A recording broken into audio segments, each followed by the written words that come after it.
السلام علیکم ناظرین، میں ہوں کیس علی میر اور آپ دیکھ رہے ہیں اللہ ٹی وی۔ امید کرتا ہوں سب لوگ خیریت سے ہوں گے، دنیا کے جس کونے میں ہوں گے۔ جی زہرا کاظمی کیس نئی اپڈیٹ لے کر حاضر ہوں۔ پہلی اپڈیٹ تو یہ ہے کہ ظہیر بھی لاہور روانہ ہو چکا ہے اور اس وقت میرے خیال سے پوری فیملی جو ہے وہ لاہور چلی گئی ہے، اور اب یہاں پہ کیس میرے خیال سے ہو سکتا ہے ان کے وکیل صاحب دیکھیں گے، جو کچھ بھی ہوگا سماعتیں ہوں گی۔ تو پہلی تو یہ اپڈیٹ ہے۔ دوسری اپڈیٹ یہ ہے کہ آگے کس طرح اب یہ ان کو ٹرائل تک لے کے جانا ہے، وہ بھی پورا لائے عمل ایک طے ہو گیا ہے، اور کس طرح ان لوگوں کو جو ہے کیفر کردار تک پہنچانا ہے۔ اس کے بعد جو 5 ملزمان مفرور ہیں ان کے متعلق بھی چیزیں طے پا گئی ہیں، اور پہلے جتنے 33 اور 34 جو ملزمان تھے جن کو رہا کر دیا گیا تھا، ان کے لیے بھی لائے عمل طے ہو گیا ہے آگے کیا ہونا ہے۔ اس کے بعد بچی کے جو بیانات ہیں، بچی نے جو باتیں کی ہیں، وہ بھی ایک ترتیب کے ساتھ بنا لی گئی ہیں، اور انشاءاللہ آنے والے دنوں میں بہت جلد اس کے اوپر سٹیپ اٹھایا جائے گا۔ دوسرا جو چیزیں ہم تک پہنچ رہی ہیں وہ یہ ہے کہ بچی بھی ان چیزوں کے لیے تیار ہے کہ جو ملزمان ہیں ان کو کڑی سے کڑی سزا دینی چاہیے، ان کو سزا ملنی چاہیے، اور جو بھی چیزیں اس بچی کے ساتھ ہوئی ہیں وہ بھی انشاءاللہ منظر عام پر ضرور آئیں گی، اور وہ کس طرح آئیں گی اس کا بھی جو لائے عمل ہے وہ بھی طے ہو چکا ہے۔ کس طرح لے کر آنا ہے، اس کو میڈیا کے تھرو لانا ہے یا پریس کانفرنس کروانی ہے، یا عدالت میں وہ تمام بیانات جو ہے بچی اپنے دے گی۔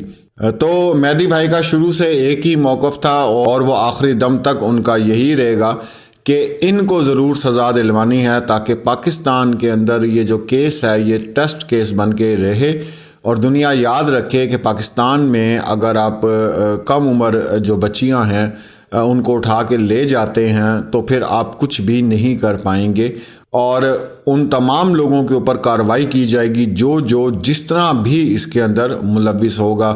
آپ کو پہلے بھی بتایا تھا کہ مکمل ان کے گروہ ہوتے ہیں۔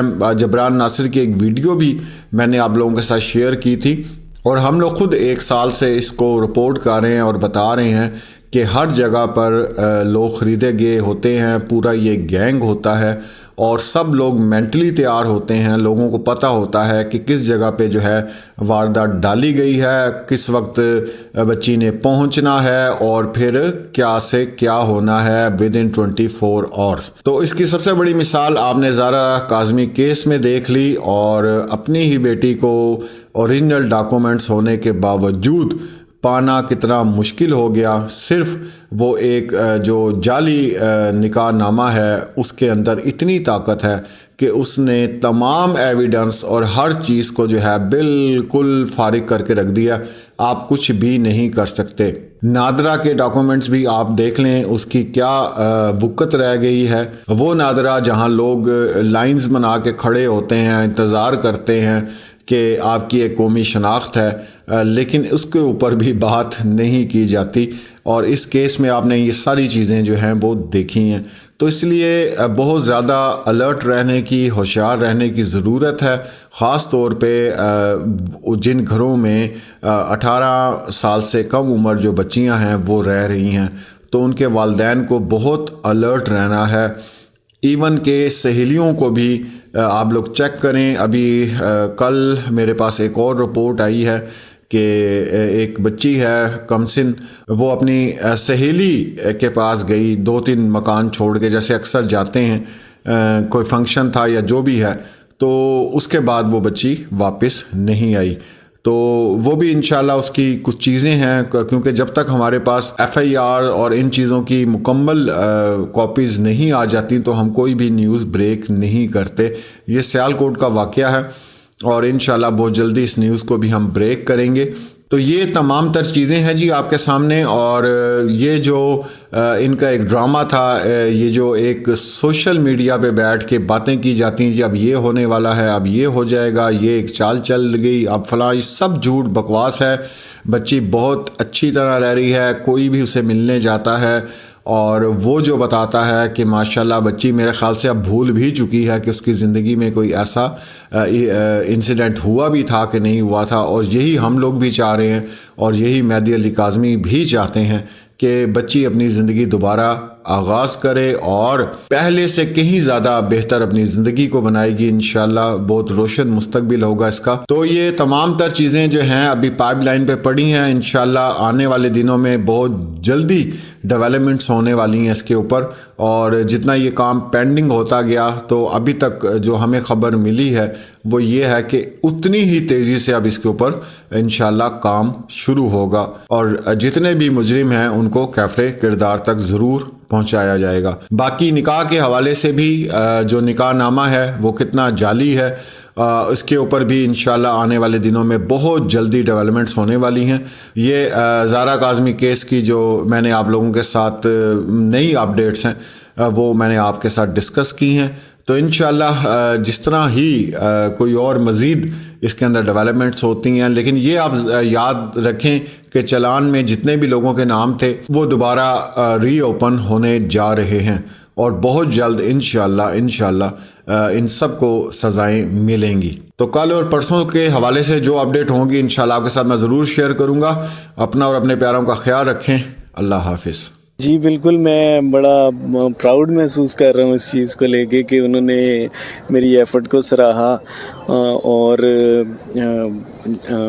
دوسری چیز جو انہوں نے دیکھی کہ وہ چھوٹی جو بہن ہے وہ دعا زارہ کو انہوں نے بولا کہ بیٹا ابھی تو اتنے ہی ہو، تو بڑے پولائٹلی انہوں نے بڑا یہ کیس کو ڈیسیژن دیا۔ آج میں بہت اپریشیٹ کرتا ہوں ان کا، بہت بہت شکریہ ان کا، بہت بڑا ریلیف ہے۔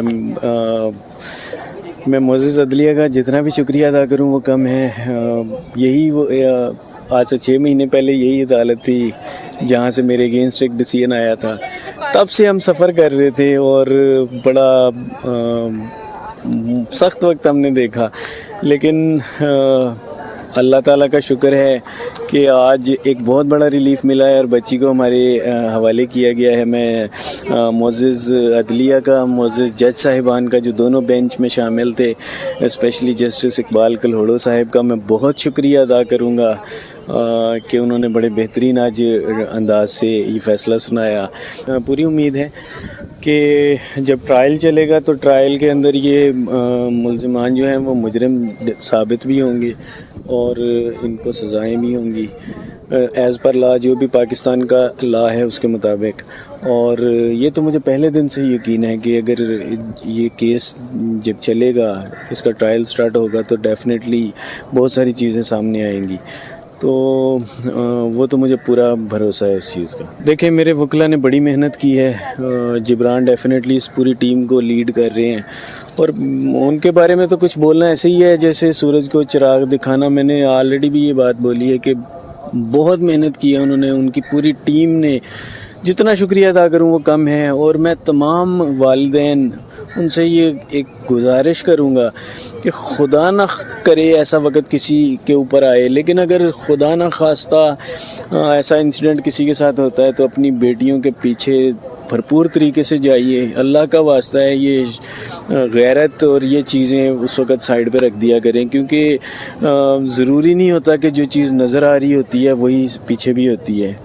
تو آپ ڈیفینیٹلی اپنی بچی کے پیچھے جائیں اور اس کو بچانے کی پوری کوشش کریں۔ بھی بھائی سے یہ بول رہی تھی کہ میں یہ کہتی تھی کہ جیسے کیونکہ اتنے دنوں سے سر میں درد تھا نا، میں آپ کو بتا نہیں سکتی، اور ابھی بھی پوری رات سے میں جاگی ہوئی ہوں، میرے سر میں بہت درد تھا، تو میں یہ کہتی تھی مجھے پیناڈول کی گولی نہ ملے، مجھے میری بیٹی زہرا مل جائے۔ تو میں بھی وہی بات کر رہی تھی، تو آپ سوچ لیں خود ہی، ایک آپ کی کوئی بھی اولاد ہو، آپ کے آنکھوں کے سامنے نہ ہو، تکلیف میں ہو، کہیں پریشانی میں ہو، تو آپ کیا کھانا کھا سکتے ہیں، سو سکتے ہیں؟ نہیں سو سکتے نا۔ تو یہی حال ہمارا تھا، ہم بس یہ کہتے تھے کہ ہماری بچی خیریت سے زندہ سلامت ہمیں مل جائے، جو کہ اللہ تعالیٰ نے ہمارا سنی ہے، اور جیسا آپ نے ہماری بچی کی بات کو آگے رکھا ہے اور ہمیں دی اس کی کسٹڈی. تو میں ان کا بہت شکریہ ادا کرتی ہوں کہ میں یقین کریں میں ابھی وہاں پہ بیٹھی ہوئی کینٹین میں یہ سوچ رہی تھی کہ میں ایک ان کے لیے اور ایک جبان بھائی کے لیے میں اپنی آخری سانس تک دعا کرتی رہوں گی کہ اللہ تعالیٰ ایسے ہی جج اور ایسے ہی وکیل جو ہے نا ہمارے ملک میں بہت زیادہ ہونے چاہیے. نہیں ایسا کبھی بھی نہیں کرنا چاہیے. دیکھیے آپ کو تو پتہ ہی نہیں ہوتا نا کہ بچے کو کیسے اغوا کیا ہے نا, اور بچے سب ایک معصوم ہوتے ہیں. تو کبھی ایسا ہو جائے نا آپ پیچھے مت ہٹیں, کیونکہ آپ کے جگر کا ٹکڑا ہے نا, تو آپ پہلے پتہ کریں کہ ہوا کیا ہے بچے کے ساتھ. بچہ اغوا کیا گیا کہاں, کیا ہوا کیا نہیں ہوا. جیسے ہم لے کے چلے, ہمیں تو پتہ بھی نہیں تھا ہماری بچی کہاں ہے, زندہ ہے کیا نہیں. تو آپ بچوں کا پیچھا نہیں چھوڑیں. اور یقین کریں میں سحری کے ٹائم پہ جب دعا کر رہی تھی تو میں کہتی آج میری بیٹی کی کسٹڈی ہمیں مل جائے, اور میری بیٹی کے صدقے میں وہ جو بچیاں جہاں قید ہیں یا اغوا ہوئی ہوئی ہیں یا جو مشکل میں, تو وہ بچیاں بھی آزاد ہوں اور بچیاں کو بھی ماں باپ لے جائیں یا ان کا کوئی اچھا بہترین جگہ ملے ان کو. میں یہ کہتی ہوں کہ بس اللہ تعالیٰ سب بچیوں کو محفوظ رکھیں. بات یہ کہ جب یہ پہلا دن ہی تھا نا, اور جب ہمیں پتہ چلا نکاح نامہ ایسا آیا تو ہمیں بتا دیا گیا تھا کہ اب آپ تیار ہو جائیں, آپ کے اپنے اوپر الزام آئے گا, اس کے باپ پہ آئے گا, آپ پہ آئے گا, آپ کے گھر والوں پہ آئے گا. اور وہی ہوا. انہوں نے تو میرے امی, میری بہنیں, کوئی بھی نہیں چھوڑا. لیکن میں آپ کو ایک مزے کی بات بتاؤں کہ جیسے جیسے وہ الزام لگاتے تھے نا ہم اتنے ہی پاورفل ہوتے تھے, کیونکہ ہمیں تو پتہ ہے لگاتے نہیں جتنے لگانے. تو یہ تو ایک عجیب سی بات ہے کہ گھر کو ذلیل کرو سب کو, جس کی بچی چلی جائے, جس کی بچی اغوا ہو جائے. تو پیچھے نہیں ہٹنا چاہیے. لوگوں کا تو کام ہے, جو خراب لوگ ہیں وہ ان کا تو کام ہی گندے لوگوں کا الزام لگانا. دیکھیں بات یہ کہ ان کو ملاقات کی اجازت تو کبھی ملنی ہی نہیں چاہیے, کیونکہ جو اغوا کار ہے اگر انہیں کو ملنے کی اجازت دے دیں گے تو پھر تو ہو گیا کام, ٹھیک ہے نا. تو بچوں کو تو پھر انصاف ہی نہیں ملے گا بچیوں کو. تو دوسری بات ہے جو کہتی ہیں ماڑیاں ناچ جاتی ہیں, تو پھر ان کو بولیں کہ جو لوگ لے کے جاتے ہیں پھر ان کو سزا بھی تو ملتی ہے نا. تو آپ تیار ہوں کھلے دل کے ساتھ, ہم نے اتنا برداشت کیا آپ بھی برداشت کریں. تو یہ تو میں نے تو اللہ پہ چھوڑ دیا تھا. مجھے پورا یقین تھا کہ جس سے اتنی اذیت دی نا, جتنے آنسو ہمیں رلائیں.